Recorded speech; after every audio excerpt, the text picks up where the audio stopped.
Excelente, colegas. Nuevamente, muchas gracias por acompañarnos el día de hoy a nuestra tercera sesión de la segunda jornada de webinars de este presente año 2023. Y el día de hoy tenemos el gustazo, chicos, el gustazo, de verdad, una oportunidad que qué bueno que la podemos aprovechar y que nos acompañan el día de hoy. Que nos acompañe el doctor Genaro Coria Ávila. Muchas gracias, doctor.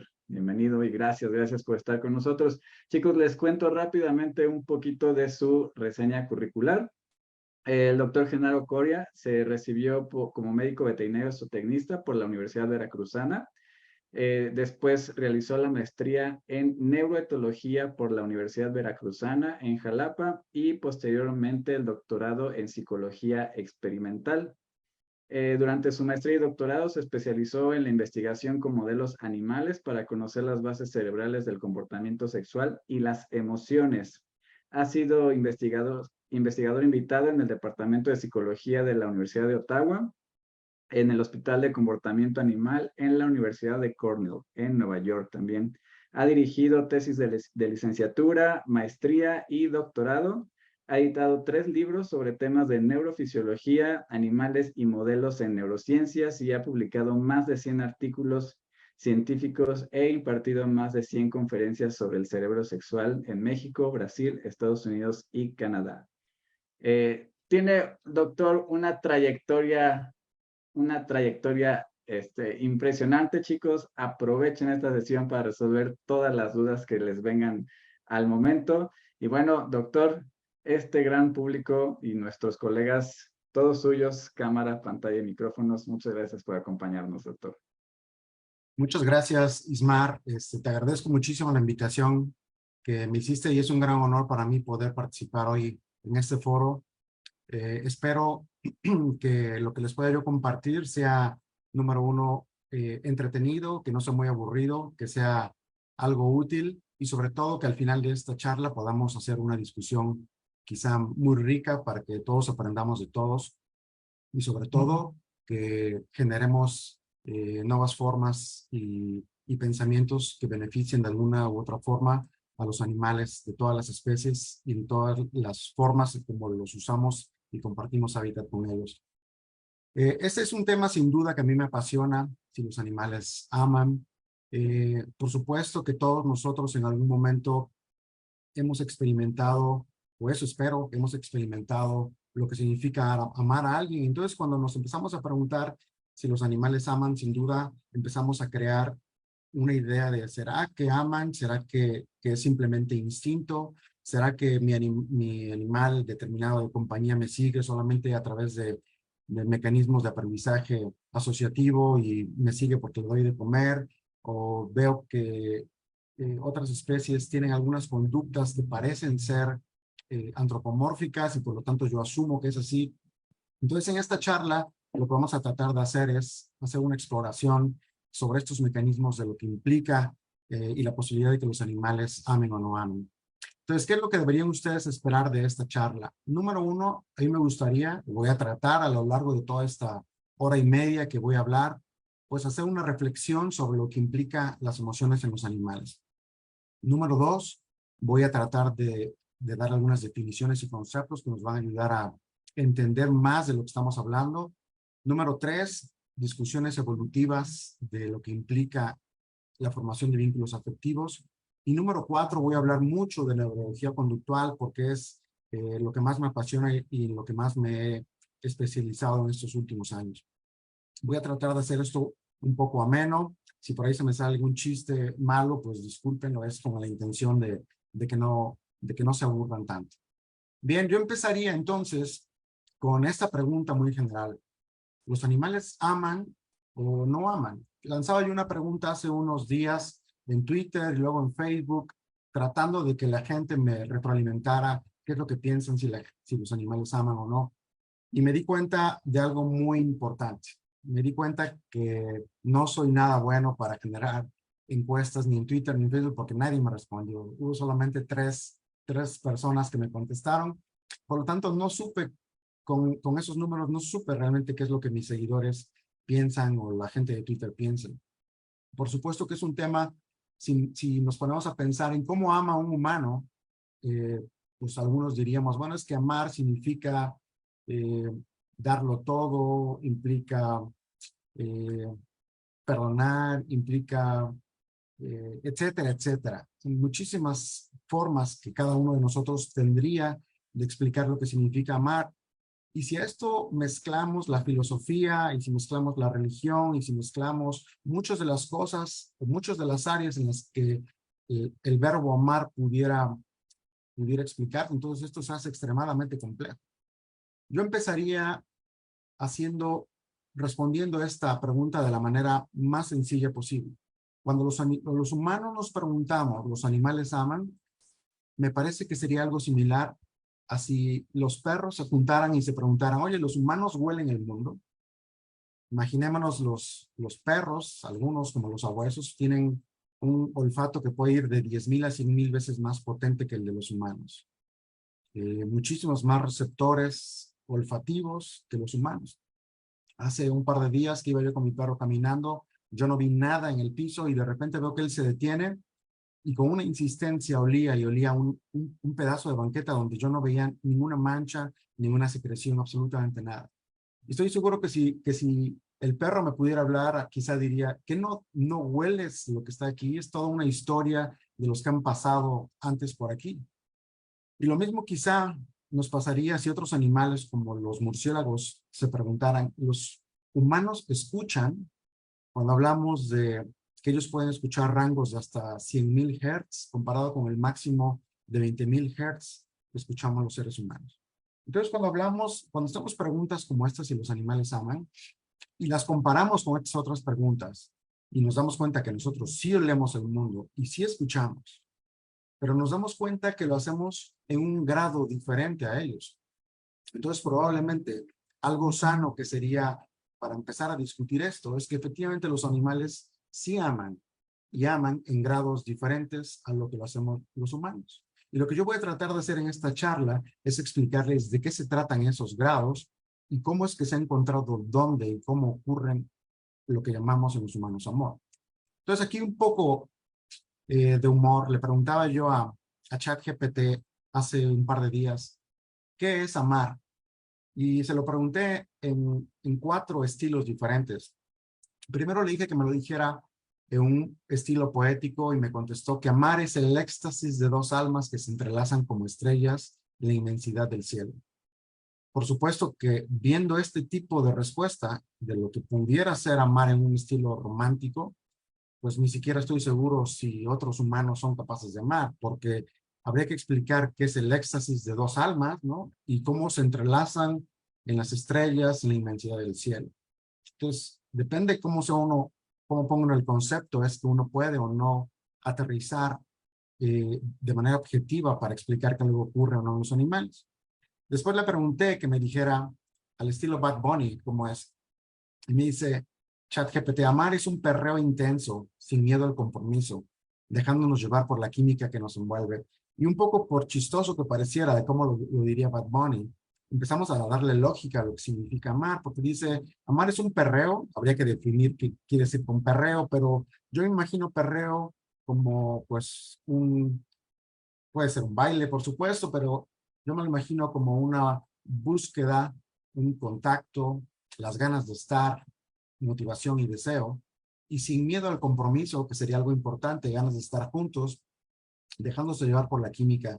Y de acuerdo a esa definición ya hablamos de pues que hay químicos, sin duda, que ocurren en el cerebro y que tendrían que tener un efecto que te distorsiona de alguna forma la realidad a lo que llamaría Bad Bunny, que lo envuelven. Después le pregunté el siguiente estilo por el manual estadístico y de diagnóstico, el DSM-5, y me dice ChatGPT que amar sería una vinculación emocional saludable, con un apego seguro.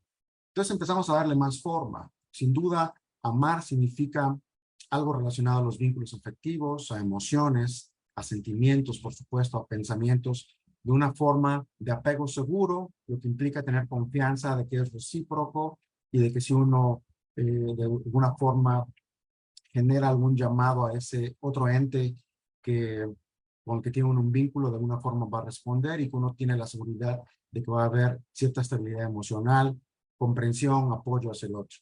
Y finalmente, yo lo que decidí hacer es una definición, un concepto para todos ustedes, tomado con un estilo neurobiológico de muchas lecturas y de muchos autores a los que he leído. Yo diría lo siguiente. Amar es un proceso neurobiológico que subyace a los vínculos afectivos entre dos individuos. Este proceso comprende reacciones psicobiológicas, llamemos a eso respuestas hormonales, cambios eléctricos de algunas partes del cerebro.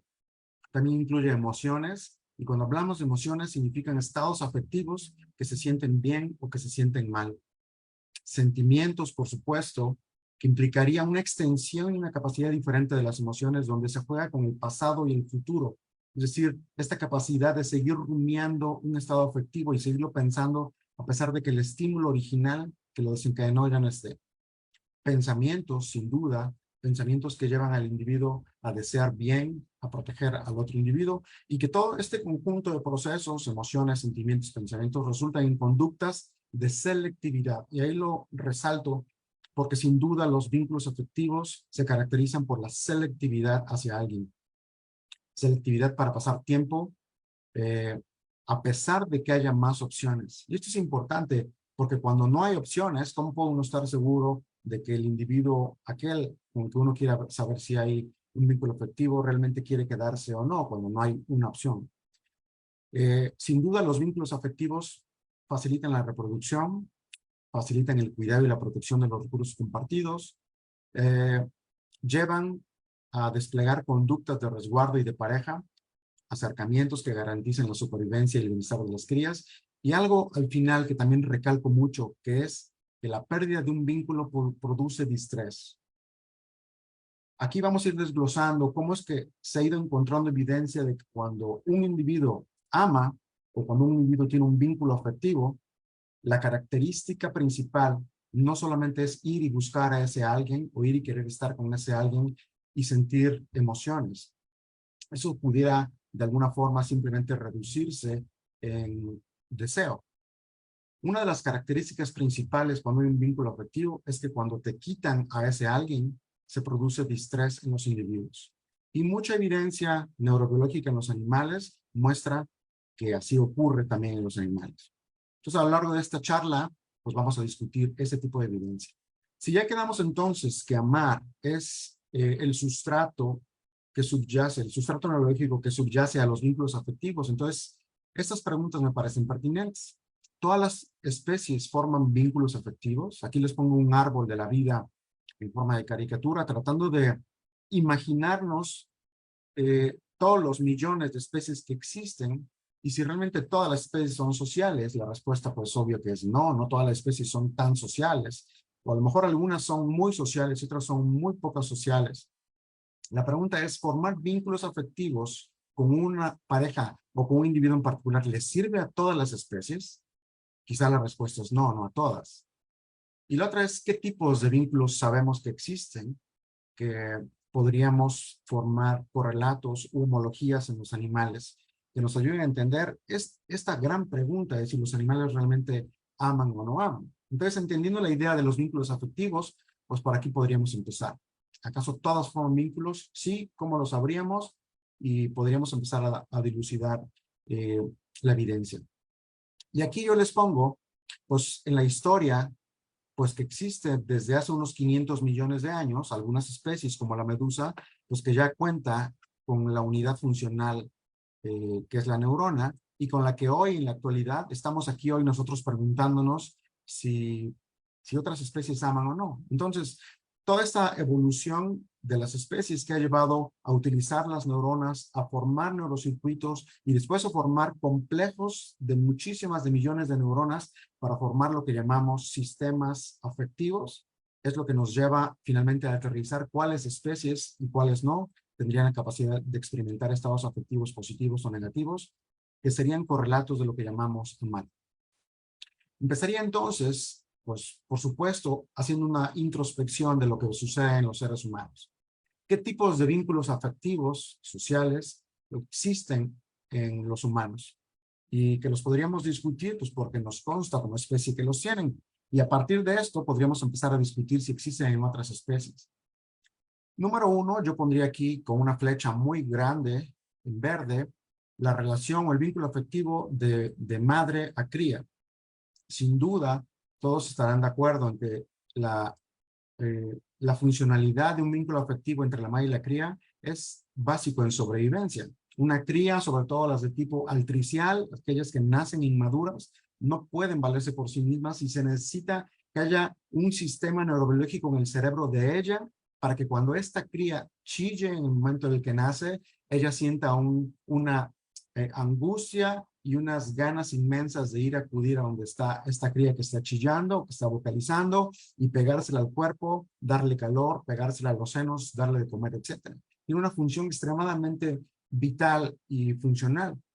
Pero después tendríamos que entender que también entre los adultos, que son los padres de este menor, también existen vínculos afectivos que llamaríamos de pareja y que pueden ser muy intensos, que pueden a los seres humanos hacernos escribir poesía, querer estar toda la vida con alguien, dedicar canciones, etcétera, etcétera, y que son sin duda algo de lo que forma parte de la salud mental de los adultos. Es más, muchos que sean psicólogos sabrán que cuando un vínculo afectivo de pareja se rompe y que lleva a las personas al divorcio, pues tiene unas consecuencias trágicas en la salud mental porque nos volvemos disfuncionales, nos volvemos depresivos, angustiados, sin ganas de funcionar y anhedónicos, sin ganas de disfrutar mucho de lo que normalmente se disfruta en la vida. Ahora, ya tenemos por lo menos dos tipos de vínculos afectivos, el de pareja y el parental, que sin duda en esta charla voy a tratar de profundizar en cuál es el sustrato neurobiológico que nos lleva a entender quiénes lo tienen y cómo se forman. Pero también entenderíamos que hay vínculos afectivos, por ejemplo, aquí los menciono entre un perro y el niño, que nos llevaría a entender mucho de lo que nosotros como especie, humanos, formamos y experimentamos cuando tenemos un animal de compañía. Todos los que tenemos un perro, todos los que tenemos otro animal de compañía, podríamos de alguna forma explicarle a los demás por qué sentimos que ese animal nos ama y por qué sentimos que nosotros lo amamos. Tenemos sin duda un vínculo que ahorita que empecemos a describir las conductas que describen cuando se tiene un vínculo, diríamos, es verdad, tengo un vínculo y parece que ese animal tiene un vínculo conmigo. Y por supuesto que entre especies también, como lo marco aquí entre estos dos animales. Bueno, aquí son dos perros, pero lo que trato de representar es que a veces vemos lo que parecen ser vínculos afectivos entre dos especies completamente distintas. Y esto lo que nos lleva a entender que cuando expresamos conductualmente un vínculo afectivo es porque en nuestro cerebro existe el sustrato para expresarlo. Y ese sustrato es el que a continuación les voy a hablar. Los vínculos afectivos sin duda facilitan la reproducción, sobre todo hablando de que tener una pareja estable con la que quieres estar siempre y con la que quieres pasar más tiempo, pues te va a garantizar que la cópula, el apareamiento sea de cierta forma más probable. Entonces, es sin duda en los humanos y los animales una manera de garantizar la reproducción. En las crías facilita la sobrevivencia, por supuesto que es más obvio en aquellas crías que son altriciales, que son inmaduras, pero incluso las precociales que se valen por sí mismas en muchas cosas en los primeros horas de vida, también necesitan un individuo que tenga un vínculo afectivo con ellos y que los lleve en el aprendizaje que implica estar vivo. Los vínculos afectivos facilitan los contactos positivos. Eso significa que facilitan la interacción positiva, la interacción que se siente bien, la interacción que nos disminuye el estrés, la interacción que nos tranquiliza, que alguien que nos da conductas de consuelo y de consolación cuando estamos mal y estresados. Eso también existe en algunas especies y de eso los voy a hablar. Por supuesto, evita contactos negativos porque aquellos con los que tenemos un vínculo siempre procuran nuestro bienestar y nos tratan de procurar que no tengamos malas experiencias. Si estamos hablando de animales, pues una madre procuraría que sus crías no tengan acceso a donde hay depredadores o peligros. Los vínculos son sin duda parte de la salud mental. Y cuando hablamos de salud mental, no solamente me refiero a los humanos, porque entonces aquellos que sean médicos veterinarios y que sepan, o aquellos que son adiestradores, o aquellos que tengan perros que han sufrido de ansiedad por separación, sabrán que entender el sustrato de un vínculo afectivo en parte es lo que lleva a que un individuo sufra, que se sienta mal, cuando se siente que ese vínculo afectivo se ha roto, o cuando de alguna forma se parece que aquel con el que tenemos un vínculo afectivo se ha ido y ya no va a regresar. La angustia, la ansiedad, la depresión que ocurre es parte de entender cómo funciona el cerebro con los vínculos afectivos. Y sin duda es muy importante entender cómo se forman los vínculos afectivos, qué estímulos naturales o artificiales los facilitan, cómo se mantienen de manera sana y por qué a veces se acaban los vínculos afectivos. Creo que cuando empecemos a hablar de los vínculos afectivos, que sería como la parte científica, aterrizada, objetiva de hablar del amor, entonces empezaremos a tener mucha evidencia que nos llevará a nosotros como especie a entendernos mejor nosotros mismos y sin duda a entender mejor a los animales con los que convivimos. Empezamos entonces. ¿Cuáles son las conductas que indican un vínculo afectivo? Y decía yo que voy a hablar principalmente de dos tipos de vínculo afectivo. Los de pareja y los parentales. Las conductas que reflejan un vínculo entre dos individuos adultos y que normalmente ocurren entre dos individuos del sexo opuesto, adultos, pero no siempre, también sabemos que pueden ocurrir entre dos individuos del mismo sexo, y por supuesto entre dos individuos que no sean adultos. Si hacemos una memoria de las primeras veces que nos sentíamos enamorados, a lo mejor desde el kinder, entonces podríamos quizá entender que esta capacidad de formar vínculos afectivos no es exclusiva de los adultos, ni exclusiva de sexos opuestos. Y habla sin duda de que querer pasar contacto selectivo con alguien, pasar tiempo juntos, desplegar conductas de cortejo, sobre todo cuando hablamos de individuos sexualmente maduros, que los lleva muchas veces a la cópula, son el sustrato básico de las conductas. Yo me detendría principalmente en el punto número 2, el de pasar tiempo juntos, porque sin duda, no todas las veces que tenemos un vínculo afectivo se despliegan conductas de cortejo ni cópula, pero sí el tiempo junto que pasamos a alguien es uno de los mejores indicadores. La protección hacia ese individuo, y algo que es muy interesante es que cuando hay un vínculo afectivo, lo que dice la evidencia en los animales, y seguramente en los humanos muchos tendremos evidencia de eso, que se rechazan parejas nuevas. Las parejas que están vinculadas construyen un nido o una madriguera juntos, tienen cuidado biparental, y eso lo pongo en otro color, porque ahorita les voy a hablar de la conducta biparental, pero esta última también es muy importante. Existe distrés cuando son separados. Y con distrés me refiero a un estrés que no es homeostático, que no lleva a los individuos simplemente a regular su energía nuevamente, sino que los lleva a sentir estados afectivos feos, que se sienten mal, que los lleva a experimentar angustia, ansiedad, depresión y anedonia. Eso es lo que significa el distrés desde esta perspectiva. Ahora, las conductas que representan el vínculo parental, hablaríamos igual, son contactos selectivos con un individuo, que en este caso es un infante, o con características neoténicas, pasar tiempo con ese alguien, con ese bebé, desplegar conductas de cuidado que normalmente implican lactancia y protección de otros y del ambiente, y por supuesto que distrés por separación. Tenemos entonces algo que caracteriza a estos dos tipos de vínculos: pasar tiempo juntos en ambos casos y distrés por separación. Por un lado, existen mecanismos que nos hacen querer estar con ese alguien, buscar los contactos selectivos, y por otro lado, nos sentimos mal cuando ese alguien no está.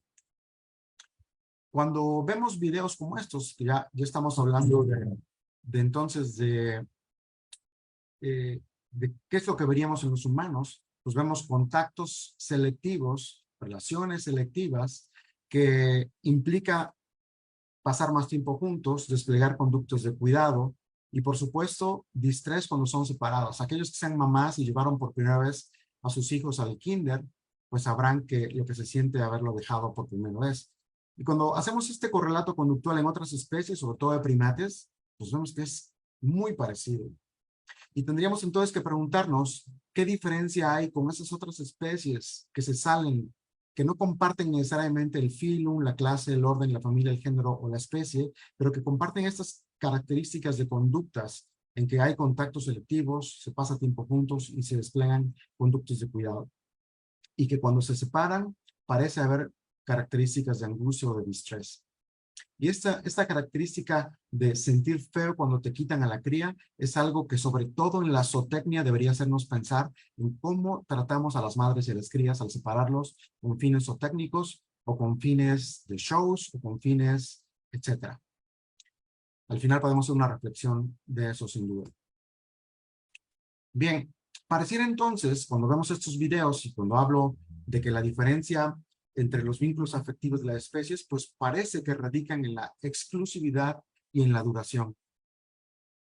¿A qué me refiero con esto? En este triángulo, lo que trato de mostrar es que hay algunas especies que muestran muy poquita exclusividad en los vínculos de pareja y hay otras que muestran una gran exclusividad y duración en los vínculos de pareja. ¿Qué ejemplos les puedo poner aquí? De los que tienen muy poquita exclusividad, muchos roedores son o tienen un sistema de apareamiento que diríamos que es promiscuo o poliginia o poliandria. Es decir, no son exclusivos con una pareja en particular, pero sin duda las ganas, el deseo de quedarse con alguien durante una época reproductiva, durante un periodo de receptividad sexual, utiliza los mecanismos neurobiológicos que en estas otras especies se utilizan para generar deseos y ganas de quedarse para siempre.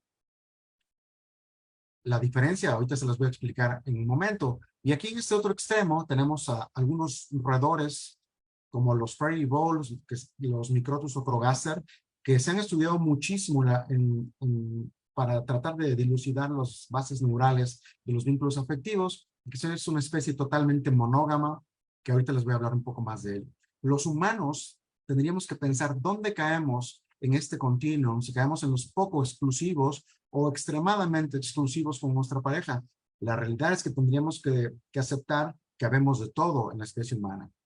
Hay humanos que muestran una gran exclusividad hacia su pareja y que se quedan con esa pareja durante toda la vida, con ganas de quedarse durante toda la vida, y hay otros que tienen exclusividad muy temporal.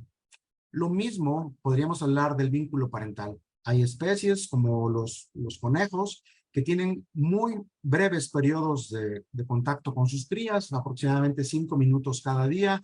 La madre se va y deja a los crías en el nido y hasta el otro día regresa y por 5 minutos les da su atención, los acicala, pero sobre todo les da la leche, toda la que puedan mamar y se vuelve a ir a hacer otras cosas. Mientras que hay algunas especies como las ovejas y otra vez los prairie voles, los Microtus ocrogaster, que muestran una altísima selectividad parental. Y tendríamos otra vez que preguntarnos los humanos qué tan selectivos, mucho o poco somos en relación a las parejas y a los vínculos afectivos que tenemos con los hijos. Los humanos sin duda tenemos la capacidad de adoptar a otros bebés que no son biológicamente nuestros hijos y que les expresaríamos de la misma forma con cuidados, con contactos, con protección, pues lo que implicaría los cuidados parentales. Eso también ocurre en algunas especies, por ejemplo aquí pongo las ratas, quizá otros roedores, pero hay algunas especies en particular, como podrían ser las ovejas, que son extremadamente delicadas en exclusividad. Y si el periodo neurobiológico de 4 horas postnatales se cierra y no conoció y no aprendió a reconocer a su cría a la cual va a formar un vínculo afectivo, entonces ese vínculo ya no se consolida y ya no se llega a formar un vínculo.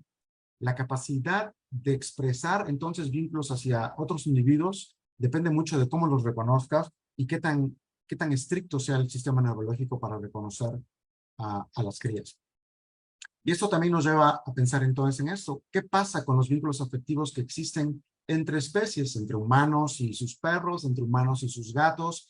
Y cómo es que estas conductas, sobre todo la de pasar tiempo juntos, pudieran representar de alguna forma lo que está ocurriendo en el cerebro del ser humano o del animal, que le genera deseos y ganas de quedarse siempre y de pasar tiempo con ese dueño o con ese animal. En algunas ocasiones o hay quien pudiera discutir, es que los animales se quedan únicamente con el dueño a través de mecanismos simples de aprendizaje, porque es el individuo que le ofrece de comer. Entonces tendríamos que que empezar a discutir que incluso en condiciones donde no existe un premio inmediato, donde existe carencia de comida, etcétera, muchas de estas conductas se siguieran expresando y por lo tanto pudiéramos expresar con firmeza y con objetividad que existe una relación de un vínculo afectivo entre las especies. Y otra vez, sobre todo, esta última, que cuando se separan, existe distrés por la separación. Podríamos aprender de los animales haciéndonos estas preguntas. ¿Qué tan exclusivas son los vínculos afectivos que vemos en los animales? ¿Qué tan exclusivas son las que vemos en los humanos? ¿Cómo inician? ¿Cómo se forman? ¿Cuánto duran? ¿Acaso los vínculos afectivos de pareja tienen caducidad? ¿O acaso son perpetuos y nos pueden llevar a eso que llamamos en las películas hollywoodenses felices por siempre y amor para siempre? ¿Son los mismos neurocircuitos los que vemos en un tipo de vínculo de pareja con los de un vínculo parental? ¿Son similares en los animales a los humanos? ¿Se pueden acaso manipular? Por ejemplo, fortaleciéndolos de alguna forma o debilitándolos de tal forma que desaparezcan. ¿Y acaso hay drogas o medicamentos que alteren cómo funcionan los vínculos afectivos? Bueno, esto les voy a hablar en las siguientes varias diapositivas, espero no aburrirlos. Ahora, yo decía que el problema, o más bien la situación con los vínculos afectivos en los animales, entonces es una diferencia de grado y no una diferencia de tipo. Pensaríamos entonces que así como los perros huelen muchísimo más que nosotros, pero nosotros también olemos, tenemos que entender que esa es una diferencia de grado y no de tipo. Ahora, aquí lo que trato de mostrarles es lo que se explicó desde hace ya muchos años como la estratificación del cerebro, que nos ayuda sin duda a entender la complejidad y las diferencias entre las especies. Esto que les voy a explicar se llama el cerebro triuno, propuesto en los 90s por Paul MacLean y que muchos otros autores han utilizado como una forma caricaturesca, pero muy interesante de entender por qué existen diferencias entre los humanos y las otras especies en relación a lo que sentimos, a las emociones y a nuestra manera de pensar. Aquí en este lado izquierdo les pongo los 3 sustratos que Paul MacLean propuso, que es el cerebro reptiliano, que ahorita les voy a hablar, el de los paleomamíferos o sistema límbico y la neocorteza o de los nuevos mamíferos. Y aquí en el lado derecho les pongo una resonancia magnética real de un perro, donde trato de hacer pues un correlato para que vean a qué me refiero. Aquí tenemos el puente, el mesencéfalo, el hipotálamo, el tálamo, esta parte que está aquí que sería la corteza del cíngulo, el estriado con su porción ventral que es el núcleo accumbens, del cual les voy a hablar muchísimo, la corteza, que es esta parte arrugada, y estos bulbos olfatorios que están aquí muy grandes. ¿De qué se trata el cerebro triuno? Dice Paul MacLean, en el cerebro reptiliano, que contemplaría la parte más central, lo que es el mesencéfalo, y quizá parte del diencéfalo, que es el hipotálamo, es donde existen lo que llamamos procesos primarios. Es el conocimiento innato, son los instintos, es las expresiones básicas de supervivencia, como los deseos de ir y buscar, de motivarte, de ir y buscar algo que parece ser bueno para tu adecuación biológica. También es donde se experimenta el miedo, la agresión y el deseo sexual. Algo que es muy interesante es que algunos autores como Jack Pansek, durante más de 50 años de investigación, reportó que cuando se estimulan estas estructuras eléctricamente con un poco de corriente, los animales expresan estados afectivos emocionales. Es decir, se pueden evocar emociones estimulando estas partes del cerebro, el mesencéfalo y el diencéfalo. Lo cual da evidencia de que ahí en esos sustratos subcorticales es donde están los neurocircuitos que forman el componente emocional de los mamíferos. En el siguiente sustrato, que es el de los paleomamíferos, que algunos llamaron el sistema límbico, es lo que llamaríamos los procesos secundarios. Está el conocimiento afectivo. Algunos dirían que ahí están los sentimientos, es decir, la capacidad de alargar el estado afectivo de una emoción y seguirla rumiando con los pensamientos y extenderla en el futuro y el pasado y seguir pensando cómo te sentiste. Aquí existen respuestas emocionales también, pero son mucho más sofisticadas. Por ejemplo, la conducta maternal que veríamos en un mamífero es sin duda mucho más sofisticada que la que veríamos en un reptil. Veríamos vinculación afectiva mucho más obvia, más expresa, conductas como la del pánico, que es diferente a la del miedo y en alguna otra ocasión se las platicaré. y conductas como las del juego de interacción social entre infantes.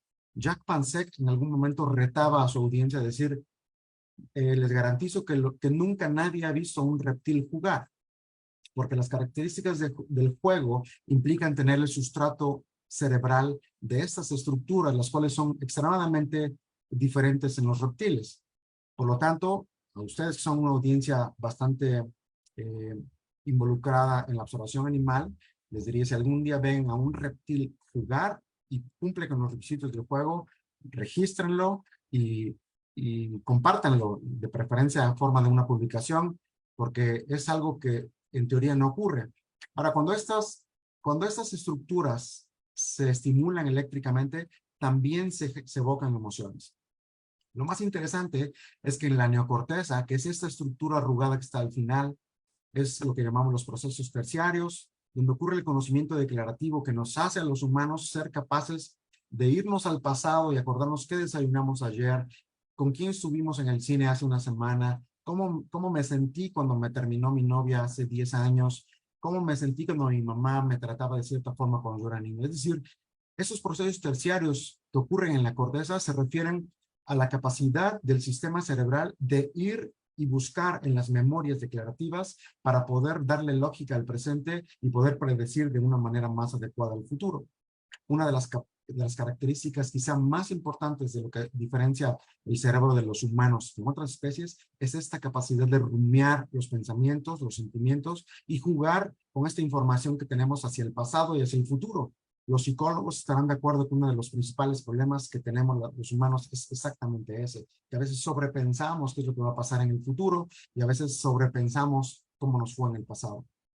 Es esta característica de poder tener pensamientos de los pensamientos, lo que ocurre en esta estructura, tener conciencia de la conciencia, es decir, podemos pararnos frente al espejo y empezar a pensar qué significa tener un cerebro y qué significa los pensamientos que estás teniendo en ese momento. Es tener teoría de la mente, es ser capaz de tener una capacidad de empatía mucho más exagerada que puedes llevarla a cabo incluso sin necesidad de ver frente a ti al individuo que se la está pasando mal.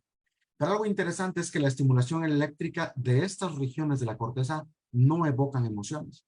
Y esto nos ha llevado a muchos a pensar y a sugerir que efectivamente las emociones ocurren en los procesos subcorticales, no en los procesos corticales. Y como muchos animales comparten con nosotros esos procesos subcorticales, tendríamos que decir que efectivamente los animales que tengan estos estratos cerebrales son capaces de procesar emociones y de tipo primario y de tipo secundario. Ahora, ¿para qué les serviría a los animales, desde los reptiles hasta los mamíferos, tener emociones? Bueno, la respuesta simple es: las emociones son señales que indican si estamos cerca o lejos de nuestra adecuación biológica.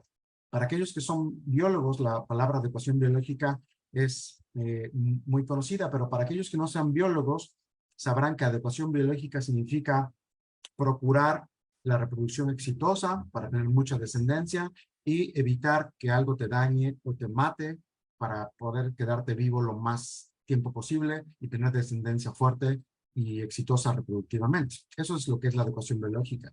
Y las emociones son señales que nos indican eso. Ahora, para explicarlo un poco más en contexto, les hablaría yo de esto que Jack Pansek denominó como el circunflejo de las emociones. Dice Pansek que las emociones son señales que nos indican cuando ganamos o perdemos algo biológicamente relevante. En este circunflejo, dice, del lado derecho podríamos vislumbrar aquellas emociones que se sienten bien, que todos podríamos darnos cuenta cuáles son, y en el lado izquierdo tenemos todas esas emociones que se sienten mal. Todos tenemos lo que se siente bien y lo que se siente mal. Pero por otro lado también tenemos situaciones o emociones que nos incrementan las ganas de movernos y otras que nos disminuyen las ganas de movernos. Y esto nos lleva a un circunflejo de 4 cuadrantes. Uno donde se siente bien y te mueves más, se siente bien y te mueves menos, se siente mal y te mueves más, y se siente mal y te mueves menos. Cuando empezamos a hablar de qué ocurre o por qué experimentamos esos estados afectivos, diríamos que cuando nos sentimos bien y nos movemos más, son emociones que indican que estamos ganando algo bueno en nuestra adecuación biológica. La euforia es el mejor ejemplo. ¿Cuándo sentimos euforia? Piensa la última vez que sentiste euforia. Bueno, seguramente fue cuando sentías que algo bueno iba a pasar.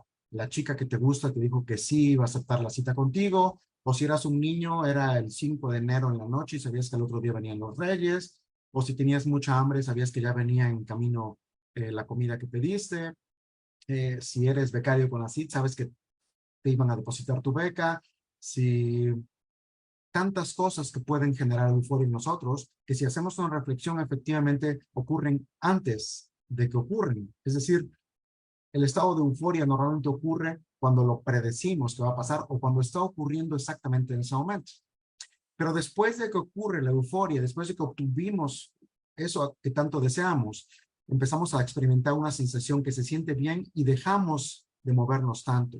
En este caso, cuando nos movemos más, podríamos ver, imaginarnos, siempre pongo el mismo ejemplo, imagínense al Chavo del Ocho dando esas patadas moviendo el pie de manera exagerada cuando le dicen que le van a dar una torta de jamón. Bueno, ese exceso de actividad sobre el nivel basal indica que el individuo está experimentando algo en su cerebro que lo lleva a experimentar probablemente euforia, cuando lo que sigue es acercamiento hacia la fuente de esa euforia.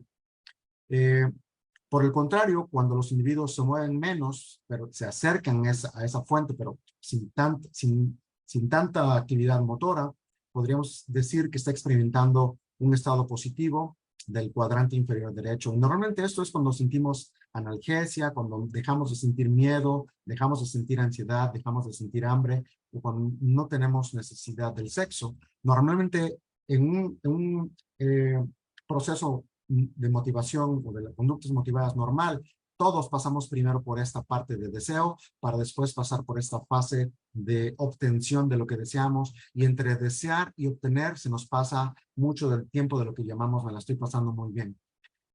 Bien, cuando los individuos se mueven más y se la están pasando mal o experimentan estados afectivos que se sienten feo, pues se dice que las emociones que se experimentan como la ansiedad nos están indicando que estamos a punto de perder algo bueno. Piensa en la última vez que te sentiste ansioso, quizá porque sentiste que te iban a despedir del trabajo, quizá porque sentiste que alguien te iba a bajar a tu pareja, quizá porque sentiste que te iban a robar, quizá, etcétera. La ansiedad es una forma de miedo muy ligero, pero sin duda es el mismo neurocircuito que nos indica que estamos a punto de perder algo bueno. Y finalmente, aquellos estados afectivos negativos que nos bajan la actividad motora o que nos disminuyen la actividad y que se sienten mal, como la depresión, que nos indican que no estamos ganando nada bueno. Lo más interesante es que cuando hacemos correlatos, ¿cuáles son las sustancias que están liberando hacia arriba o que están disminuyendo su liberación en algunas estructuras del cerebro? Podemos entender que algunas, como la dopamina, cuando se elevan, son los principales mediadores de la euforia, y también como la vasopresina. Algunos, como los opioides, cuando se elevan, la oxitocina o la serotonina, son los que nos dan los estados positivos, donde nos dan ganas de movernos menos, pero que nos sentimos bien. Lo mismo cuando estas sustancias disminuyen, opioides, vasopresina, dopamina, generan en general estados afectivos que se sienten mal. Aquí me faltó poner noradrenalina, que incrementa también, o en los estados afectivos que se sienten mal y nos disminuyen la capacidad de movernos, como cuando disminuye la serotonina y nos mandan los médicos inhibidores selectivos de la recaptura de serotonina para que incremente la serotonina en nuestro cerebro, o la dopamina, que sin duda son los tratamientos para la depresión. Entonces, entendemos con esto que existen estados afectivos generados por emociones que se sienten bien o mal, y existe un sustrato cerebral que hace que produzca esos estados afectivos. En la manera como normalmente pensaríamos que funciona el cerebro, entonces, es que aquí en los estados subcorticales existen neurocircuitos que pueden activarse cuando los individuos, a través de nuestras vías aferentes, llamémosle nuestros sentidos, detectamos estímulos, tanto de manera interna que vienen de nuestro propio cuerpo, o externos desde otro individuo, desde el ambiente, etcétera, que en conjunto esos estímulos ingresan a nuestro cerebro por las vías aferentes, las vías sensoriales, llegan al cerebro produciendo un procesamiento de información para después producir en las vías eferentes o en las salidas estados conductuales que pueden representarse como conductas innatas o como conductas aprendidas. Este diagrama a mí me encanta, se los compartí en un artículo que seguramente el doctor Ismar les hizo llegar por correo, donde hablamos de, para poder entender la conducta animal, tienes que entender esta tríada. Existen estímulos, siempre tenemos que preguntarnos cuáles son los estímulos que generaron estas respuestas conductuales. Sin duda, entender el procesamiento, que es una aproximación mucho más neurobiológica, también nos ayuda a entender por qué hay estímulos que a veces generan ese procesamiento y generan conductas y a veces no. Pero finalmente así es como entenderíamos. La presencia de un estímulo correcto puede hacer que los neurocircuitos en nuestro cerebro se activen o se inhiban para producir respuestas conductuales de lo que llamaríamos vínculos afectivos u otras como las que les pongo aquí. Bien. Ahora, cuando hablamos de los vínculos afectivos en los humanos, pues hablaba yo de que hay vínculos de pareja y vínculos parentales, y podemos trazar correlatos que nos acercan a entender cuál es el sustrato neurobiológico de estas conductas o de estos vínculos. Por ejemplo, los humanos tenemos vínculos madre-cría, padre-cría. Los animales también, a través de sus conductas, nos explican, nos indican que hay un vínculo entre el adulto y las crías. Los humanos también tenemos, sentimos, sobre todo en las fases iniciales de vinculación de pareja, sentimos atracción por las posibles parejas sexuales, principalmente a través de vías visuales, los animales también, aunque es principalmente por vocalizaciones ultrasónicas o por señales olfativas, pero que ambas pueden accesar al cerebro y producir actividad de estos neurocircuitos. Los humanos sin duda tienen apareamiento que puede ser por placer y que genera conexión emocional. Los animales también tienen apareamiento, como les explicaré en un momento, genera el inicio de vinculación afectiva. Los humanos tenemos vínculos de pareja que pueden durar muchísimo tiempo, a veces toda la vida, y hay especies como estas, como los furry balls, que tienen, que nos muestran con su conducta que pueden quedarse juntos toda la vida. Se mantienen los vínculos por mucho tiempo y sobre todo cuando se pierde un vínculo afectivo, los humanos lo experimentamos como tristeza, a veces como angustia, nos genera ansiedad, depresión. Y los animales, sobre todo los que son monógamos, biparentales, también tienen estas respuestas conductuales cuando les quitamos el vínculo, con elevación de corticosteroides, de factor liberador de corticotropinas, con alteraciones del ritmo cardíaco y con disminución de algunos péptidos como la oxitocina, que ahorita les hablaré. ¿Cómo hacemos la exploración en los animales? Bueno, sin duda, hacemos manipulaciones donde podemos de una manera controlada poner animales para que formen vínculos afectivos, para que elijan entre dos posibilidades y después hacer correlatos fisiológicos con su cerebro que podemos ver a través de un microscopio y ver qué células activaron y cuáles y qué sustancias había ahí de una manera que llamamos invasiva, porque sin duda tenemos que sacar los cerebros de estos animales. En los humanos también se hacen aproximaciones con algunos equipos como resonadores magnéticos de tipo funcional a veces para tratar de ver qué partes del cerebro se han activado o qué correlatos con el ritmo cardíaco o la presión arterial ocurren cuando un individuo ve o detecta a aquel individuo con el que tiene un vínculo afectivo. Bien, mucho de lo que les voy a hablar entonces a partir de especies como esta, el Prairie Vole y el Mountain Vole, que son roedores que se han caracterizado por ser monógamos, estos de la izquierda, los Prairie Voles, o por promiscuos como estos Mountain Voles. Algo interesante es que en el pasado se descubrió que estos eran monógamos porque los ecólogos que iban a las praderas en Estados Unidos y ponían trampas, se daban cuenta que siempre capturaban a una pareja y cuando los empezaron a marcar se daban cuenta después de muchas veces que los volvían a atrapar juntos que eran siempre la misma pareja. Por el contrario, otras especies que se consideran promiscuas, pues siempre que aparecían en las trampas aparecían solos. Cuando se llevan después al laboratorio y se ponen a observar cuál era el repertorio conductual de estos o de estos, se dan cuenta los investigadores que después de pasar mucho tiempo juntos o después de una cópula, esta especie pasa tiempo juntos, así como los ven, lo que llaman en inglés el cuddling, el acurrucamiento. Tienen cópula selectiva o muy selectiva, de tal forma que si al macho o a la hembra le ofrecen otra pareja para copular, rara vez acepta copular con la pareja. Construyen un nido juntos y tienen cuidado biparental. Por el contrario, estos de aquí, que son promiscuos, Después de un apareamiento, no pasan tiempo con la pareja. Si les dan más opciones de apareamiento con otras parejas nuevas, las toman. Por eso son promiscuos. No construyen un nido juntos, no tienen cuidado biparental, solamente las madres tienden a cuidan a las crías. Y lo más interesante es que cuando estos son separados, tienen distrés por separación. Y cuando estos son separados de su pareja, no tienen distrés por separación. Entonces aquí por lo que vemos, lo que tendríamos que comprender es que 24 horas de cohabitación sin sexo hace que estos formen un vínculo afectivo. Aquí lo podemos ver en el tiempo que pasan junto a su pareja conocida, en comparación con el tiempo que pasaría frente a un extraño. Es decir, pasar tiempo juntos hace que después, cuando se les dé la opción de elegir entre una pareja extraña o su pareja conocida, decidan pasarse todo el tiempo con su pareja conocida, mientras que en los que son promiscuos, si se les da la opción, pasarán igual de tiempo después de 24 horas de haber cohabitado con este, o incluso después de 6 horas de haber cohabitado con este. Bien, algo interesante es que cuando se trata de observar si se ponen ansiosos o angustiados después de separarlos, se dan cuenta que los que son monógamos sí tienen lo que llaman ansiedad por separación o distrés por separación. Y aquí lo vemos en estas conductas a través de unas pruebas que se llaman nado forzado o suspensión de la cola. Los individuos que tienen una pareja con quien ya tienen vinculada, cuando se separan y se hacen estas pruebas, se ve que los animales que están vinculados con su pareja muestran conductas en el nado forzado como esta de flotación en un tanque, que indica desesperanza, que indica que están con conductas más de depresión que aquellos que solamente habían vivido con sus hermanos y que no tenían una vinculación hacia una pareja. Lo mismo con otra prueba como la suspensión de la cola.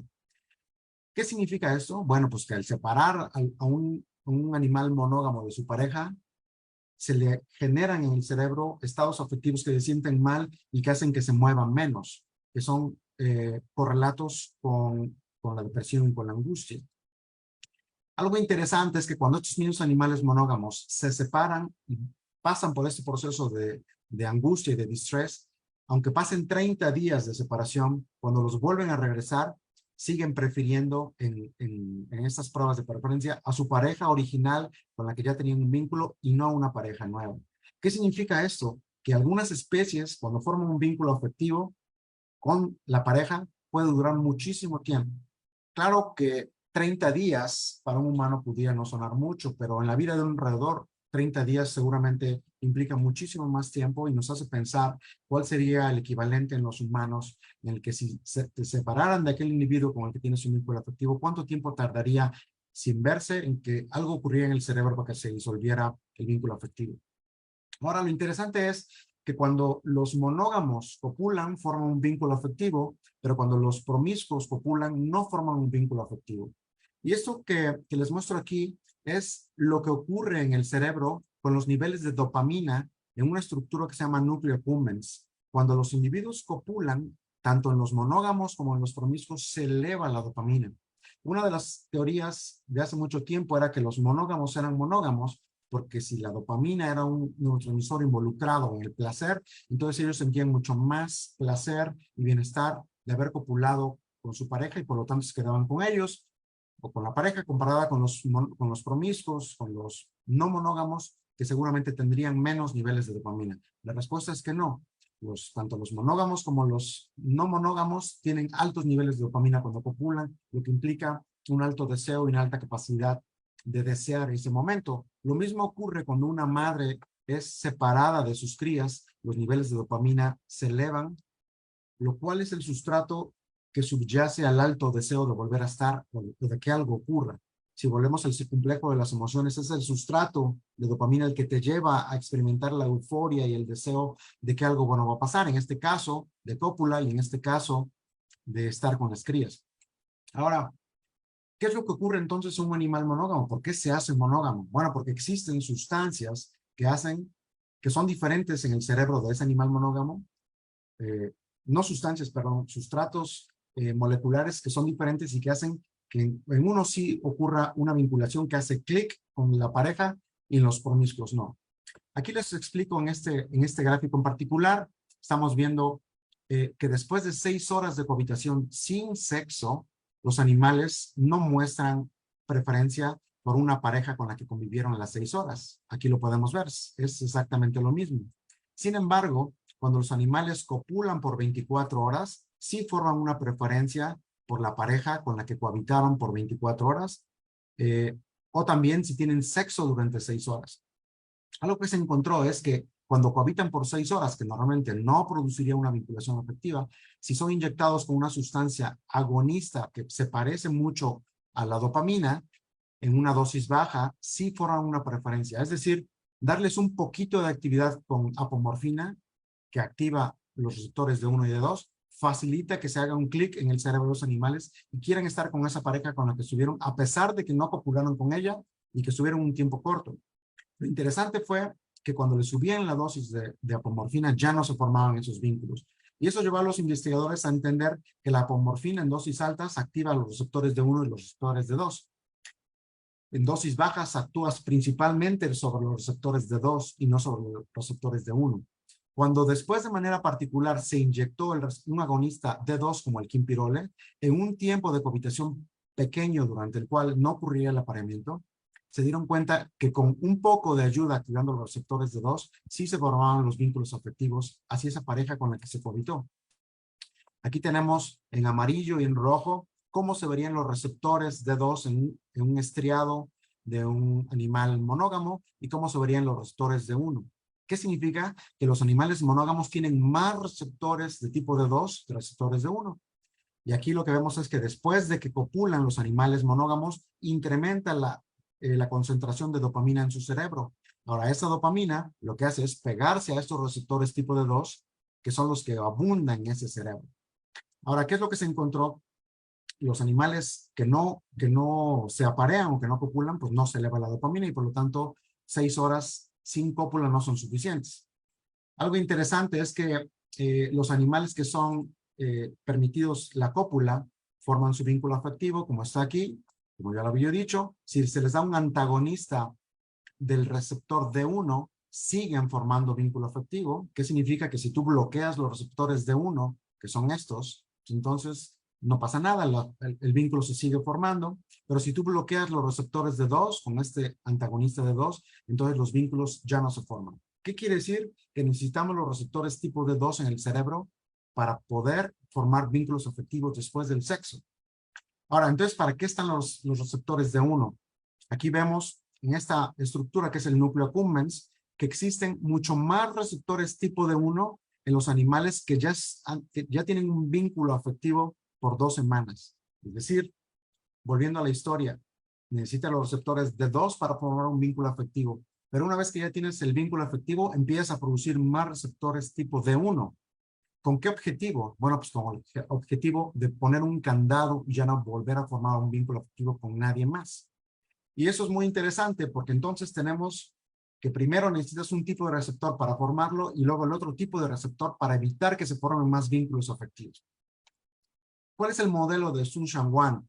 Bueno, dice un animal monógamo que tiene más receptores D2 en las terminales postsinápticas del núcleo accumbens, cuando se libere la dopamina, se va a pegar a esos receptores que son proteínas en las membranas de las neuronas y lo que va a hacer es producir un vínculo afectivo de alto deseo y ganas de quedarse con esa pareja para siempre. Y cuando haya más liberación de dopamina, pues lo único que va a hacer es activar los receptores D1, que formarán un candado para que ese animal que ya tiene un vínculo afectivo con una pareja ya no se vuelva a vincular con nadie y por lo tanto cuando llegue una siguiente pareja, macho o hembra, la rechaza y ya no quiere nada con él. ¿Qué pasa en los animales polígamos o promiscuos? Bueno, pues que tienen más receptores de 1 en la terminal postsináptica, que es exactamente el receptor que bloquea la formación de vínculos afectivos. Por lo tanto, un animal polígamo copula, experimentará placer, pero evitará con ello formar vínculo afectivo y por más que copule, a pesar de que llegue después más actividad en los receptores de 2, ya no será suficiente para generar un vínculo afectivo. Ahora, la dopamina no es lo único que facilita los vínculos afectivos. Todos ustedes han escuchado de la oxitocina y de la vasopresina. Y sin duda es un segundo neurotransmisor, la oxitocina, y un tercero, la vasopresina, que participan en esta cascada de formar vínculos afectivos. Aquí lo que tenemos en la izquierda es un corte coronal, es decir, a la mitad transversal de un cerebro de un animal monógamo. Y aquí vemos en negro representa con una técnica que se llama autorradiografía todos los receptores de oxitocina que existen en el núcleo accumbens de estos cerebros. Es una estructura mesolímbica donde hay muchísimos receptores. Y también hay muchísimos receptores para vasopresina en lo que es el pálido ventral. Cuando comparamos los receptores de oxitocina de este animal monógamo con lo que ocurre en el animal polígamo, nos damos cuenta que aquí donde debería haber muchos receptores de oxitocina, no hay. ¿Qué significa otra vez? Pues que el animal polígamo no tiene el sustrato de receptores de oxitocina para generar vínculos afectivos. Y aquí lo tenemos en esta gráfica muy claro. Cuando los animales copulan, forman vínculos afectivos hacia su pareja, aquí visto con el tiempo que pasan con ellos, pero si se pone un antagonista de oxitocina en el núcleo accumbens, que es este, entonces ya no forman un vínculo afectivo.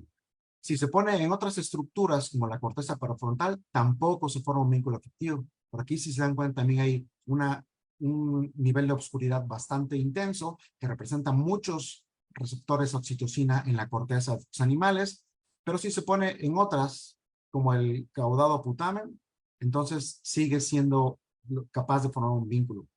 Ahora, respecto a la vasopresina, hay algunas estructuras como el pálido ventral, que es este que yo les mostraba aquí oscuro, que si se pone un antagonista de vasopresina, los vínculos ya no se forman a pesar de que hayan copulado, quedarse mucho tiempo con ellos, pero si se pone en otras estructuras donde también hay receptores a vasopresina, como la amígdala o el hipotálamo medio dorsal, se siguen formando los vínculos. ¿Qué significa? Que es el núcleo accumbens, la corteza prefrontal y el pálido ventral donde ocurre la formación de vínculos afectivos basada en oxitocina y vasopresina. Y claro, ya les expliqué un poquito antes de la dopamina también en núcleo accumbens. La dopamina y la oxitocina son interdependientes. ¿Qué significa? Que si yo estimulo dopamina, aquí por ejemplo con quinpirol, en animales que no copularon, sino solamente pasaron un poquito de tiempo, se forman vínculos afectivos, pero si yo pongo un antagonista de oxitocina, a pesar de que los estimulé con quinpirol, ya no se forman. En otras palabras, si hay dopamina pero no hay oxitocina, los vínculos afectivos no se forman, o si hay oxitocina pero no hay dopamina, entonces los vínculos afectivos no se forman, son interdependientes. Algo interesante que empieza a ponerse aquí respecto a un poco más de aplicabilidad con los animales. La estimulación de la piel activa las neuronas de oxitocina que se producen en una estructura que se llama el núcleo paraventricular del hipotálamo. Y aquí lo que quiero mostrarles, en verde son las neuronas que producen oxitocina y en rojo es una proteína, una molécula que es la EGR1, que representa la actividad de transcripción en estas neuronas, un gen de activación temprana que representa que cuando los animales son tocados a través de estimulación táctil, hay más neuronas de oxitocina activas, como lo podemos ver aquí, que cuando no son tocados. En otras palabras, si tú tocas, acaricias a alguien, puedes generar actividad de las neuronas oxitocinérgicas que facilitan la liberación de oxitocina.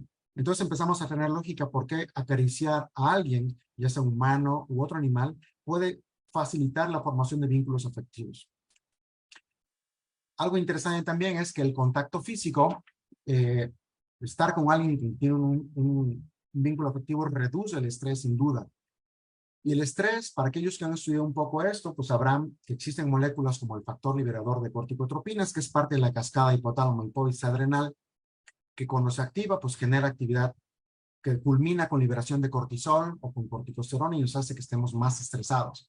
Y aquí lo que les quiero mostrar en estas fotos es que estas son células de oxitocina en el núcleo paraventricular, marcadas en verde. Estas son células, es el mismo corte, pero aquí están marcadas con otra proteína de color rojo, que implica que son células que expresan el factor liberador de corticotropinas, aquel que va a liberar el cortisol o la cascada de cortisol en la médula adrenal, en la corteza, perdón. Y aquí tenemos una imagen unida de ambas, donde podemos constatar que las mismas células del hipotálamo paraventricular son las que producen tanto oxitocina como factor liberador de corticotropina. En otras palabras, las mismas células que te estresan son las mismas células que te tranquilizan. ¿Y de qué depende? De qué liberes. Si es el CRF, te vas a estresar, y si es oxitocina, te vas a tranquilizar y formar vínculos.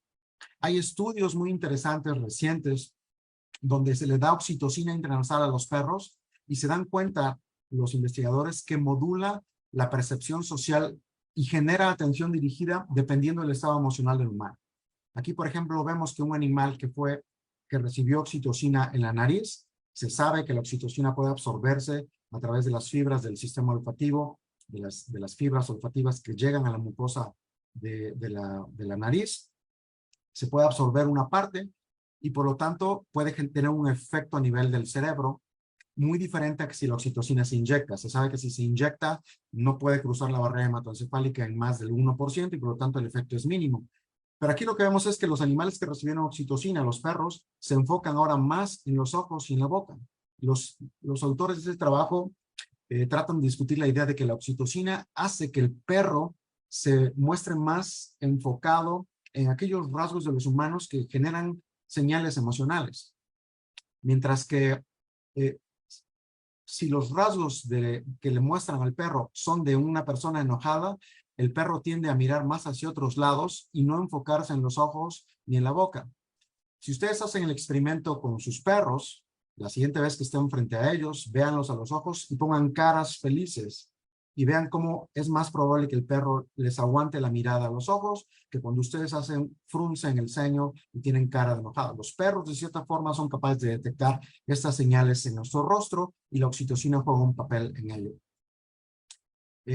La oxitocina también promueve los vínculos sociales en los perros. Aquí tenemos en este trabajo que se les dio oxitocina a los perros por vía olfativa y el nivel de afiliación con su dueño a través de esta medida que implicaba varias respuestas conductuales incrementó respecto a los animales, a los perros que recibieron solamente solución salina. Y lo mismo hacia otros perros, también incrementó la socialización hacia otros perros. Entonces empezamos a entender cómo aquellos sustratos que forman vínculos afectivos en un tipo de pareja, un tipo de vínculo que es el de pareja, también tienen la misma función o una función parecida en la vinculación afectiva de los perros hacia los humanos o de los perros hacia otros perros. Cuando se administra oxitocina intranasal, también se promueve el juego entre los perros. Aquí vemos a los animales tratados con oxitocina intranasal que tienen más tiempo de juego con otros cachorros comparado con los que recibieron solución salina. En otras especies, cuando se les da oxitocina intranasal, se facilita la conducta paternal. Aquí, por ejemplo, vemos animales machos de una especie que es el Peromysus californicus, que recibió oxitocina en la nariz, en unas gotas, y que tiene más conducta de cuidado o del huddling, de ese acurrucamiento junto a las crías, lo cual representa entre más deseos de estar juntos, pues mayor vinculación afectiva y mayor cuidado parental, facilitado simplemente por un poco de oxitocina en la nariz. Los lamidos, que también son una señal de vinculación afectiva, de cuidados, se incrementan cuando reciben oxitocina en la nariz. Ahora, la oxitocina, la vasopresina y la dopamina no son los únicos sustratos. También los opioides son sin duda muy importantes. Aquí vemos otra vez el núcleo accumbens de estos animales que son monógamos y vemos cómo aquellos que tuvieron una vinculación afectiva disminuyen la cantidad de receptores, aquí lo vemos en azul, de receptores para un tipo de receptor que es el receptor kappa para opioides, que cuando ese receptor se activa, a diferencia de los opioides del receptor mu, que facilita la recompensa y el placer, los receptores kappa producen malestar y producen rechazo y se siente mal lo que activan. De cierta forma, lo que esto nos trata de decir es que cuando un individuo está vinculado a una pareja, los receptores que producen malestar se disminuyen y es más fácil experimentar placer a través de otros tipos de receptores como los mu cuando se está con ese alguien que cuando se está solo. Aquí, por ejemplo, vemos que cuando se les da un agonista a los animales del receptor kappa, entonces empiezan a tener preferencia por el individuo con el que no tenían una vinculación, porque esto representa de cierta forma que la presencia o la actividad asociada de esos receptores con la presencia de la pareja forma un rechazo. Entonces, es importante que la cantidad de estos receptores en el núcleo accumbens disminuyan conforme se va formando el vínculo afectivo. Esto nos lleva a entender que entre los animales y los humanos existe una homología bastante interesante respecto a ese neurocircuito que produce los vínculos afectivos. Oxitocina, dopamina opioides y vasopresina, actúan en estas diferentes áreas, mucho en el núcleo accumbens, el cual también compartimos nosotros. Compartimos esta liberación de oxitocina y de dopamina y de vasopresina, lo cual nos hace pensar que efectivamente esos estímulos naturales que ocurren en los animales y que forman vínculos activos y que también los experimentamos nosotros, pues deben ser los que liberan estos sustratos. Por ejemplo, ¿cómo formamos un vínculo de pareja los humanos y los animales, por lo que les acabo de explicar? Cohabitando, teniendo sexo, por supuesto, si culmina en orgasmo, pero también es interesante que en situaciones de estrés.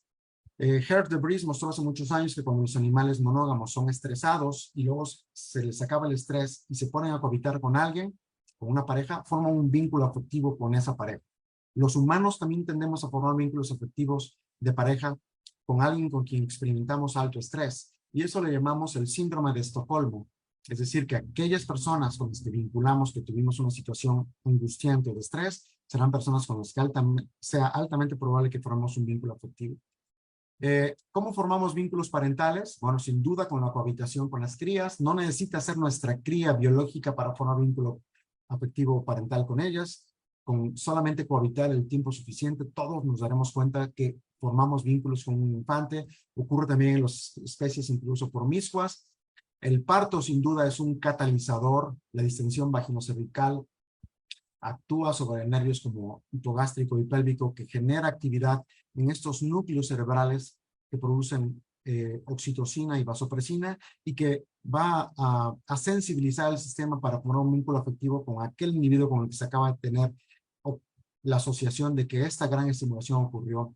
Y por supuesto, situaciones como la lactancia, que también genera alta actividad del núcleo paraventricular para liberar oxitocina.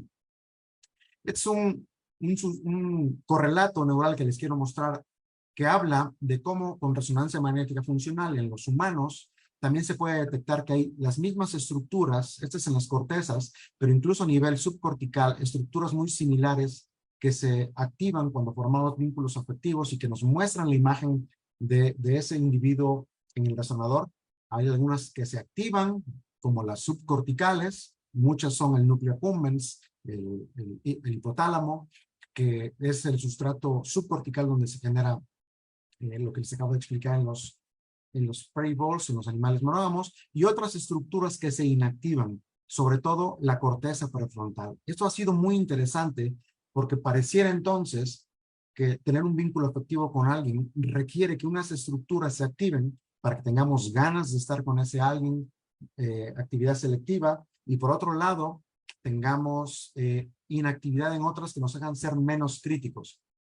Una de las características de estar enamorado en los humanos y de amar a los hijos es que uno no puede ser crítico con la persona a la que uno ama ni con los hijos propios. Y eso ya se sabe precisamente por esta inactividad que ocurre en la corteza prefrontal, que es la estructura que está aquí detrás de nuestra frente y que finalmente es la parte que nos da la capacidad de hacer críticas racionales. Cuando vemos aquellos individuos con los que tenemos un vínculo afectivo, no podemos ser igual de críticos que con aquellos con los que no tenemos un vínculo afectivo. Bien, un poco para empezar a hablar entonces, un cerebro que ama, un cerebro que es prosocial, debe hacer tres cosas: reconocer con quién tiene el vínculo, reducir conductas de alejamiento y aumentar conductas de acercamiento. Reconocer con quién se tiene un vínculo es extremadamente importante, y tenemos que entender entonces que parte de los neurocircuitos que forman lo que llamamos amor o vínculo afectivo en un individuo requieren de la memoria. No se puede expresar un vínculo afectivo hacia alguien a quien no reconoces que ya tienes un vínculo con él o con ella.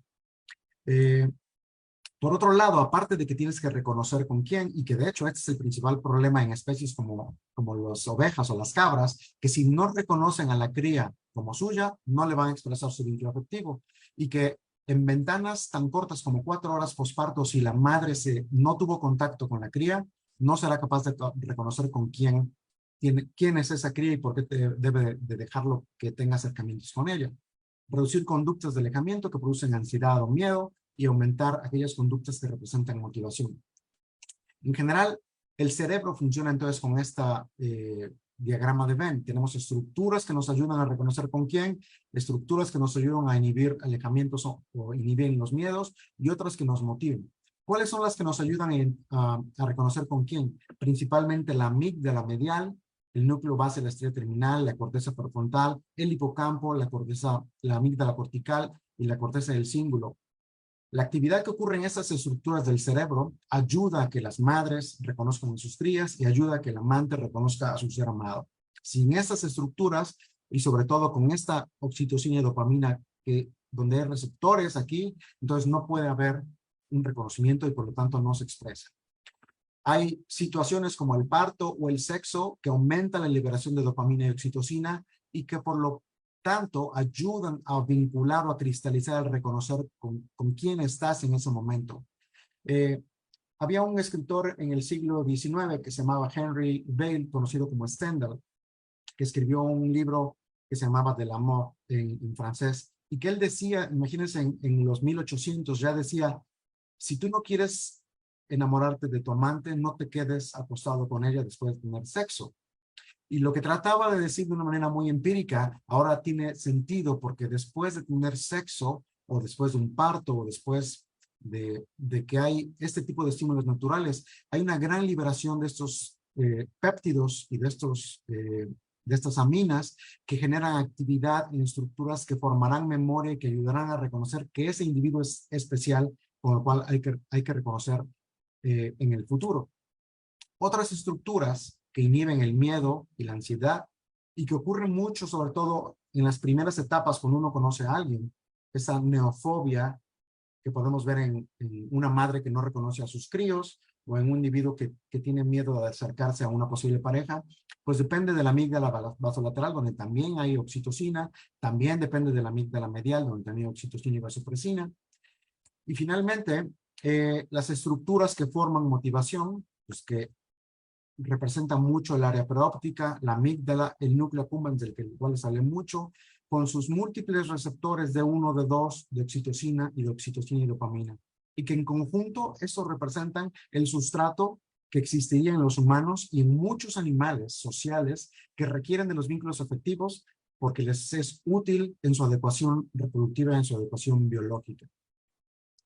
Ahora, algo interesante es que algunas drogas y condiciones pueden afectar los vínculos afectivos. Empezamos con la primera, y eso es mucha importancia en los humanos. Los animales no se drogan de manera natural, pero los estudios que se han hecho en ellos indican, nos ayudan a entender por qué algunas drogas de abuso en los humanos afectan la formación de vínculos afectivos y terminan en lo que terminan en las desgracias emocionales.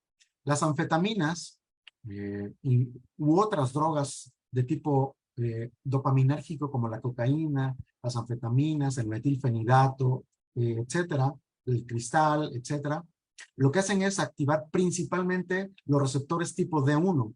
Y habíamos dicho que cuando los animales estos copulan requieren de los receptores tipo D1, perdón, de los D2, pero después para ya no formar más vínculos requieren de los D1. Y estos que son promiscuos tienen más de uno, lo que hacen que ya no formen más vínculos afectivos. Cuando se da anfetamina en una dosis, que solo es digamos, el medio, que solo es solución salina, siguen formando vínculos afectivos los animales. Pero cuando se empieza a dar en una de 1 miligramo por kilo, los animales estos ya no son capaces de formar vínculos afectivos a pesar de pasar tiempo 24 horas o más con la pareja o a pesar de tener sexo.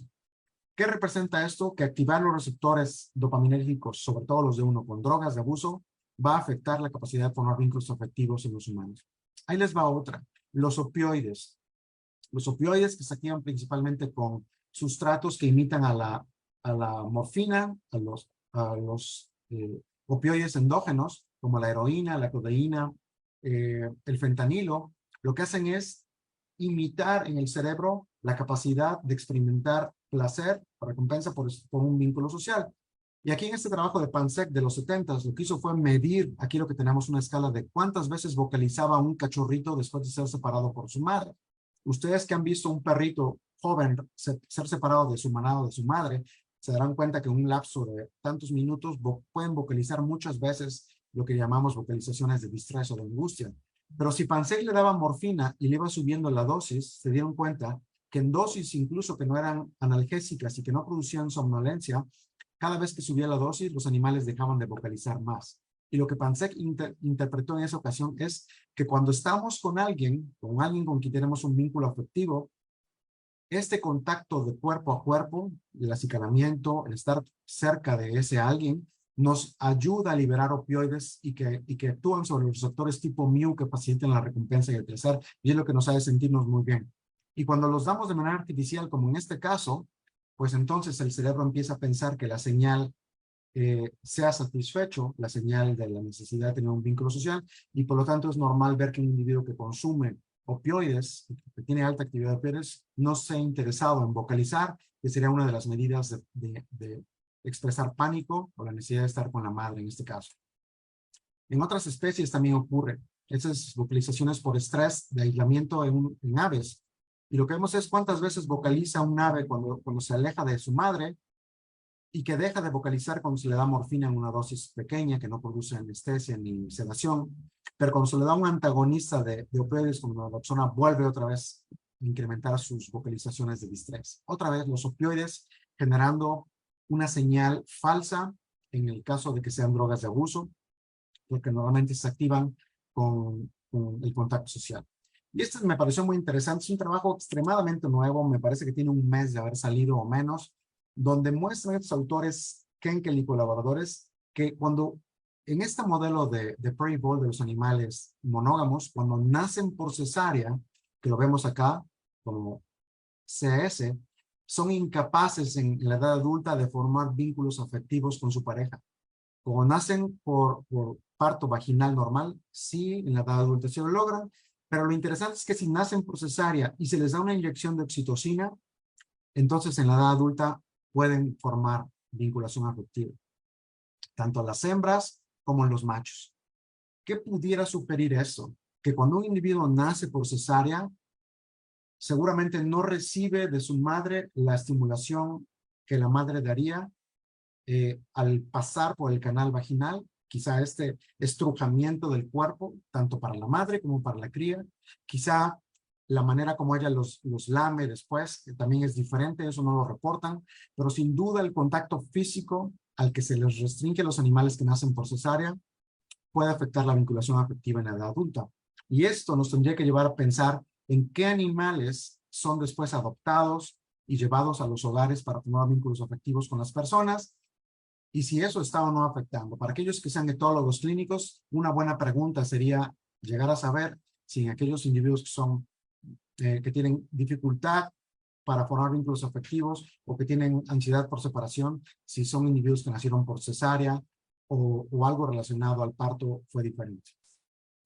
Bien, entonces ya para ir culminando, podríamos ir diciendo que los individuos, muchos animales y muchas especies nacen con un sustrato neurobiológico que aquí trato de representar con vías aferentes de procesamiento y eferentes que se les ha mantenido y seleccionado a través de la evolución porque son útiles para ellos, porque el tener vínculo afectivo tanto de pareja como parental pudiera ser útil. Sin duda los humanos los tenemos y tendríamos que tomarlos como lo que son una capacidad conductual basada en un sistema neurobiológico que nos da una capacidad de incrementar nuestra educación biológica. Hay algunas drogas que afectan sin duda, de las cuales ya hablé. Y finalmente, para terminar, pues yo agradecería a muchos de los estudiantes que han pasado por mi laboratorio y que han contribuido a alguna de la evidencia de la que hemos generado y publicado, y a muchos colegas que con sus ideas y sus discusiones de los hallazgos nos han ayudado a aterrizar más estas ideas neurobiológicas de la conducta y de los vínculos afectivos. Y por supuesto, a aquellos que patrocinan los estudios experimentales. Con esto yo dejo de compartir y les doy la palabra al doctor Ismar por si hay alguna pregunta. Muchas gracias. Doctor, muchísimas gracias. Gracias por la plática. De verdad, un tema que da para una eternidad de discusión y de resolver dudas. Tenemos algunos comentarios en el chat y chicos, también si alguien quiere hacer alguna intervención con su micrófono, pueden ir levantando su manita. Tenemos la primera, doctor, no sé si gusta que la lea. Bueno, la leo para que la puedan escuchar nuestros colegas también por acá. De todos modos aparece en el chat, chicos. Dice, ¿los receptores D1 y D2 son similares en los humanos? Porque hay humanos que prefieren la monogamia y hay quien no. Me imagino que esa decisión implica mucho más que solo los receptores en los seres humanos, pero ¿es similar el proceso? Es una muy buena pregunta. Hace ratito mencionaba yo cómo se hacen los estudios en los animales, que se hacen con técnicas invasivas, donde se puede poner anticuerpos en los receptores, en las células, y ver qué expresan a nivel muy específico, basado en un marcador molecular, como se ha hecho. Se pueden ver qué receptores D2 o D1 hay en estas partes del cerebro. En los humanos, pues estudios así no existen, porque para poder hacerlo se tendría que sacar el cerebro, ponerle anticuerpos para D1 o D2 y ver qué expresan. Y lo que tampoco existe es que pudiera ser un correlato de eso con la vida amorosa de la persona. Entonces, lo que tenemos en los humanos es, pues que efectivamente conocemos que hay una diversidad en la forma como forman sus vínculos afectivos. A algunos les cuesta mucho trabajo formar vínculos afectivos que duren. Se parecen más a la especie promiscua, a la especie no monógama, y hay otros humanos que se parecen mucho a la especie monógama de los Furry Boys. Creo que lo interesante de esto, lo que sí se ha mostrado, de hecho, es como los receptores de vasopresina, lo mostró Larry Young hace como 10 años, que existen diferencias en el tipo de gen que codifica para expresar vasopresina en los humanos. Hay humanos que expresan mucho más este gen que en teoría codificaría para receptores en el cerebro asociados a la monogamia, y hay otros que lo expresan en mucho menor cantidad y por lo tanto no tendrían ese sustrato neuronal para expresar monogamia. Eso sí se ha mostrado, pero es muy probable que con dopamina ocurra lo mismo. Aquí lo interesante es eh, cuando retomamos la idea de cómo nos comportamos los humanos y cuáles son los procesos que utilizamos. Mencionaba yo procesos primarios, altamente emocionales, procesos secundarios, afectivos, que incluyen sentimientos y poder ir en el pasado y el futuro, y finalmente los procesos terciarios, que son los que nos dan, con la capacidad que nos da nuestra corteza, esa posibilidad de llevar más allá lo que solamente sería emocional. En otras palabras, nos llevaría a la posibilidad de que un humano no monógamo pudiera ser monógamo si así se lo propone. ¿Sí me explico? Así como hay humanos veganos que se les antoja o se les antojaba quizá comer carne y dejaron de comer carne con solo proponérselo, también podría haber humanos que con el uso de estos procesos terciarios, la capacidad de ir más allá de solo de las emociones, podrían lograr a través de decidirlo ser monógamos. Los humanos sin duda somos una especie muy compleja, pero toda esta evidencia que yo les trato de mostrar nos dice que compartimos un sustrato emocional, que probablemente sea así, que existen aspectos y estímulos que nos activan o nos desactivan estos neurocircuitos por el simple hecho de ser seres vivos. Desde el punto de vista que compartimos filogenéticamente o ancestralmente muchas características con estas especies que dependen altamente de las emociones. Pero también nos lleva entonces a pensar qué somos los seres humanos con esta capacidad de procesos terciarios de hacer más allá de lo que solamente podríamos hacer con nuestras emociones. Y no sé si con eso respondí la pregunta, Ismael. Gracias, doctor. Tenemos muchos comentarios, muchas felicitaciones por acá. Me voy a pasar a la siguiente que dice, esta es más específica. Entonces, ¿el bulldog inglés no crea lazos afectivos con su tutor, ya que nacen por cesárea? No, yo no diría eso. Yo lo que diría es que la evidencia de la cesárea muestra que el paso de la cría por el canal en una especie monógama afecta su posibilidad de formar vínculos de pareja en la edad adulta. Y esto nos tendría que llevar a reflexionar qué ocurre con otras especies, como lo menciona con el bulldog, o con los mismos humanos que nacen muchos por cesárea y que finalmente llegan a la edad adulta y forman o no un vínculo afectivo. Lo que nos tendría que llevar es a poner este tipo de evidencia más para dilucidar cada caso específico, saber que en algunos cerebros haber nacido por cesárea pudo haber sido un estímulo suficiente para alterar un neurocircuito asociado a la formación de vínculos afectivos. Si por supuesto esta persona que preguntó tiene experiencia en los bulldogs y puede registrar cómo se forman los vínculos afectivos en una especie que nace por cesárea, ese sería un dato fantástico de publicar. En algunas especies, como los Prairie Voles, les afecta mucho, y en otros, como los perros, bulldogs en particular, no les afecta, o sí les afecta, lo desconozco en realidad. Porque los números, finalmente la estadística es lo que nos diría hacia dónde se inclina esa posibilidad. Gracias, doctor.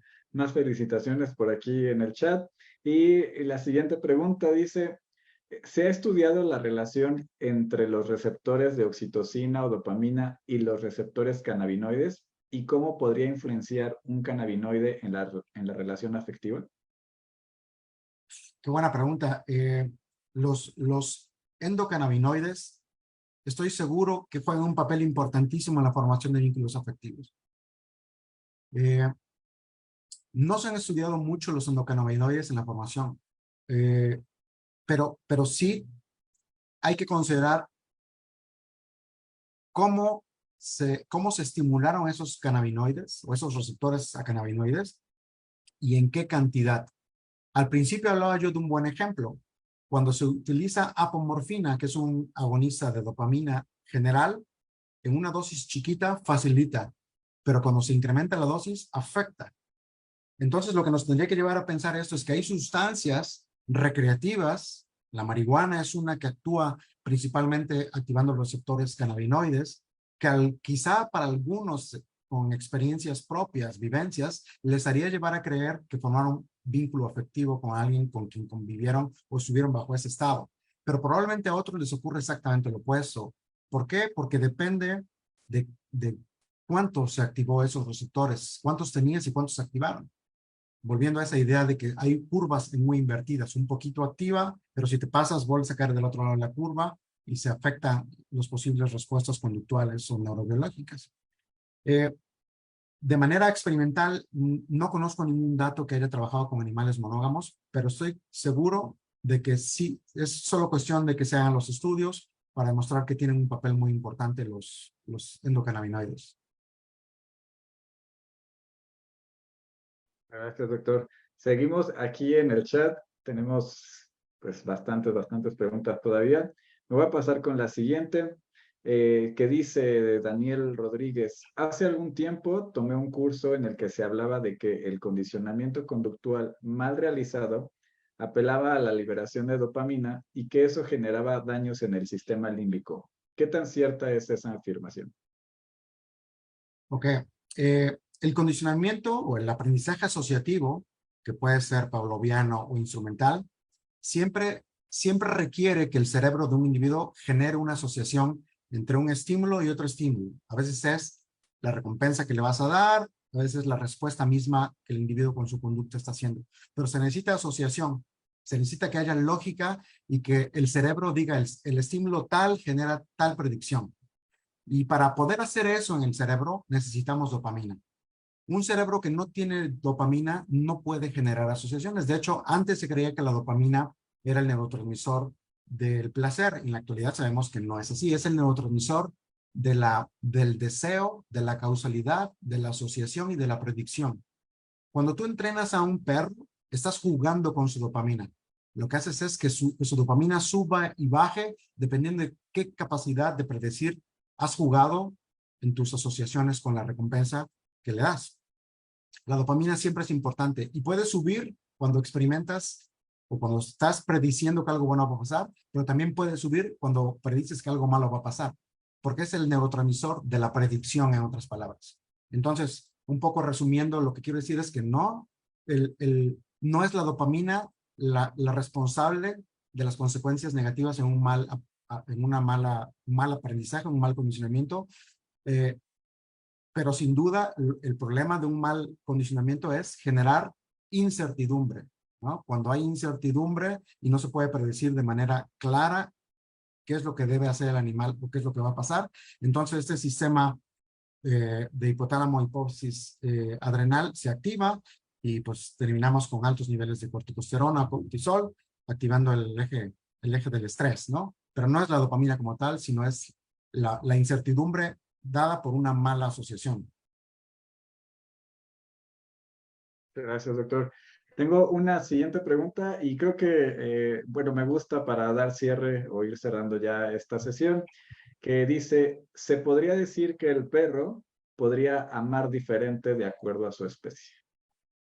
¿De acuerdo a su especie?